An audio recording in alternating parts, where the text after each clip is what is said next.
ఈరోజు మంత్రులకి ఇప్పుడు మా దగ్గరికే చాలా మంది బీసీ ఎమ్మెల్యేలు వచ్చినారు, మీరు అపాయింట్మెంట్ ఇవ్వట్లేదు అని చెప్పి. కొత్త ఎమ్మెల్యేలకి రిప్రజెంటేషన్స్ ఎక్కడ ఇవ్వాలో కూడా తెలియట్లేదు. మంత్రులు ఏమైనా సంతకాలు అవుతున్నాయంటే అవి అవ్వట్లేదు. మీరేం చేస్తున్నారు? సరే, ఇప్పుడు వేమ నరేందర్ రెడ్డికి సలహాదారుడిగా మీరు ఇచ్చారు కదా, నేను అడగదలుచుకున్నది ఒకటే ఏంటంటే, మరి 3 ఏళ్లలో వేమ నరేందర్ రెడ్డి ఏం సలహా ఇచ్చిండు నీకు? నువ్వు ఏం సలహా పాటించి ఏం చేసినావు ప్రజలకు చెప్పాలి. నువ్వు ఆయన ఇచ్చిన సలహా ఏంటిది? నీ తమ్ముడు ఒక షెల్ కంపెనీ పెడితే 200 కోట్ల ఆస్తి ఉన్న ల్యాండ్, గవర్నమెంట్ ల్యాండ్ నువ్వు దారదత్తం చేసావు నీ తమ్ముడికి. ఇట్లా నీ తమ్ముళ్ళు నువ్వు రాష్ట్రం మీద పడి తింటాం తప్పితే ఇంకేం చేయలేదు. అట్లాంటిది నా ఇలాకాకు వచ్చి, కొండ ఇలాకాకు వచ్చి రేవంత్ ప్రకాష్ రెడ్డిని మళ్ళీ గెలిపించమని చెప్పడంలో మీ ఆంతర్యం ఏంటిది అని అడుగుతున్నా నేను ఇవాళ. ఎందుకు మాతో పెట్టుకుంటున్నావు? ఎందుకు మమ్మల్ని ఇట్లా చేస్తున్నావు? మేము కాపతనోళ్ళమమ్మా, మాకు వ్యవసాయం వచ్చి కానీ ఊడిగం చేయటం రాదు.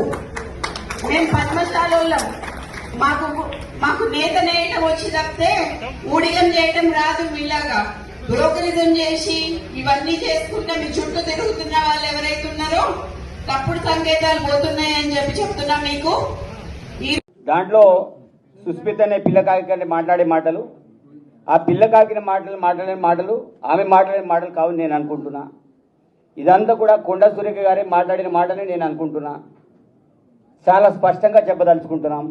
రోడ్డు మీద ఎవరు మాట్లాడినా వారిని కాంగ్రెస్ పార్టీ ఏఐసిసి కావచ్చు, అదేవిధంగా తెలంగాణ ప్రదేశ్ కాంగ్రెస్ కమిటీ కావచ్చు, కంపల్సరీ చర్యలు తీసుకోవాలి.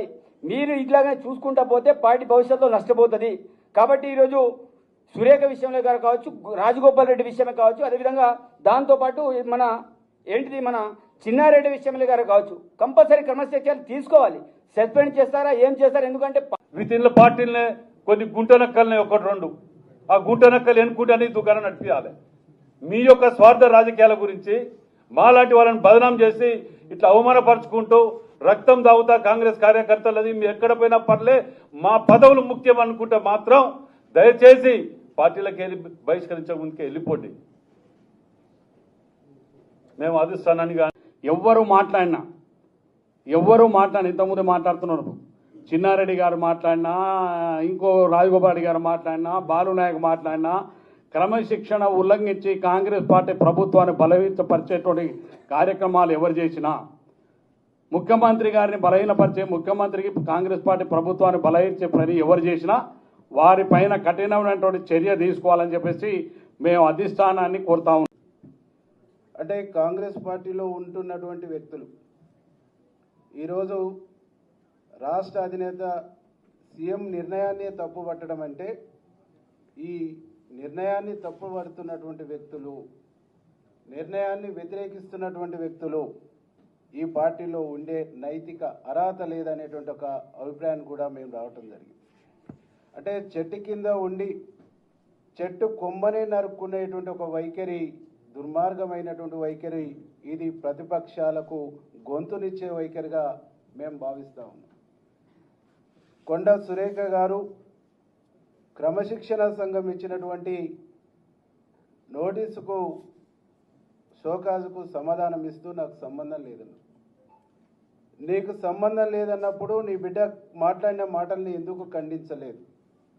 ఎందుకు నువ్వు క్యాబినెట్ మినిస్టర్గా, క్యాబినెట్ మంత్రిగా, కలెక్టర్గా, క్యాబినెట్లో ముఖ్యమంత్రితో కలెక్టర్గా పనిచేస్తున్నటువంటి వ్యక్తులుగా ఖండించవలసినటువంటి బాధ్యత నీ పైన ఉన్నదా లేదా అని చెప్పేసి ఈ సందర్భంగా మేము అడుగుతాం.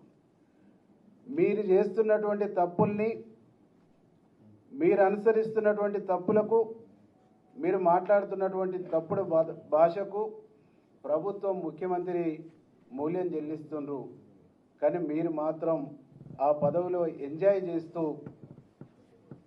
మీ ఎంటర్టైన్మెంట్లో ప్రభుత్వానికి, పార్టీని ఇబ్బంది పెట్టేటువంటి ఒక ప్రయత్నం చేస్తున్నారు అనేటువంటి విషయాన్ని ఈ సందర్భంగా మేము గుర్తు చేయదలుచుకున్నాం. కాబట్టి సమంత విషయంలో మాట్లాడినా, ఏ విషయంలో మాట్లాడినా, ఎప్పుడు మీ భాష పార్టీకి తలనొప్పిగానే ఉంది, పార్టీకి తలనొప్పి తెచ్చేటువంటి విధంగానే ఉంది, పార్టీకి నష్టదాయకంగానే ఉంది, పార్టీకి నష్టం కొని తెచ్చేటువంటి విధంగానే ఉన్నది. కాబట్టి ఈ భాష మాట్లాడుతున్న ఈ యాక్టివిటీ ఉన్నటువంటి వ్యక్తులపైన పార్టీ పిసిసి ప్రెసిడెంట్ గారు కానీ ఏఐసిసి కానీ కఠినమైనటువంటి నిర్ణయాలు తీసుకోవాలనేటువంటి ఒక ఆలోచనతో మేము ఈరోజు మాట్లాడటం జరిగింది. నలుగురిని గెలిపించినామంటారు ఇటు సీఎంఏ ఏకంగా తుపాకి రాముడు కూడా మంచిగా మాట్లాడతారు కొద్దిగా గొప్ప. సీఎంనే మేము చేసినాం, పీసీసీనే మేము చేసినాం.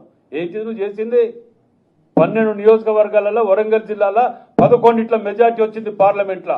నీ ఒక్క దగ్గర 9,000 ఎందుకు మైనస్ వచ్చింది? మాకేం తెలియదు, మాకు సంబంధం లేదు అంటారు పద్ధత. వెనుక బ్యానర్ ఉంటుంది, నీ కేక్ కట్ చేస్తుంటారు.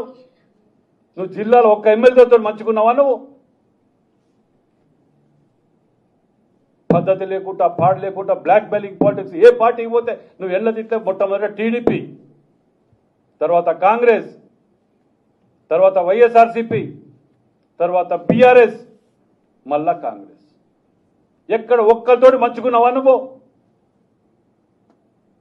అప్పుడప్పుడు కుట్రలు పన్నుతా ఉంటే ఈ కుట్రలకు ఇటువంటి నీచ సంస్కృతి కలిగిన కుటుంబాలు కొన్ని అవాకులు చెవాకులు, చౌకబారు మాటలు, నీతిమాల్య మాటలు, అనుచిత వ్యాఖ్యలు చేయడం అని రాష్ట్ర ముఖ్యమంత్రి బలహీనత అనుకుంటే తప్పు. రాష్ట్ర ముఖ్యమంత్రి చాలా బలవంతుడు. రాష్ట్ర ముఖ్యమంత్రి బలవంతుడు కాబట్టే ఒక కుటుంబం నుంచి ఆధిపత్యాన్ని గుంజుకోగలరు. ఇలా దమ్ము ఒక పార్టీ సభ్యుడు కానటువంటి వ్యక్తి, అనామకులైనటువంటి వ్యక్తి మా ఎమ్మెల్యేని పట్టుకొని అడ్డగోలుగా మాట్లాడటం అంటే ఇంతకంటే నీచమైనటువంటి లంపెన్ కల్చరు బహుశా ఎక్కడ ఉండదు. ఒక రాజకీయ కుటుంబం అనుకున్నప్పుడు రాజకీయ విలువల్ని పాటించాలి, రాజకీయ పద్ధతిని పాటించాలి, రాజకీయ గౌరవాన్ని కాపాడుకోవాలి. కానీ ఒక లంపెన్లాగా, తాగుబోతుల్లాగా బజార్లకు వచ్చి మాట్లాడడం అంటేనే అది బజార్ కల్చరు, బజార్ సంస్కృతి అయితే తప్ప Congress party culture, Congress party సంస్కృతి కాదు అని చెప్పేసి ఈ సందర్భంగా మేము గుర్తు చేస్తాం.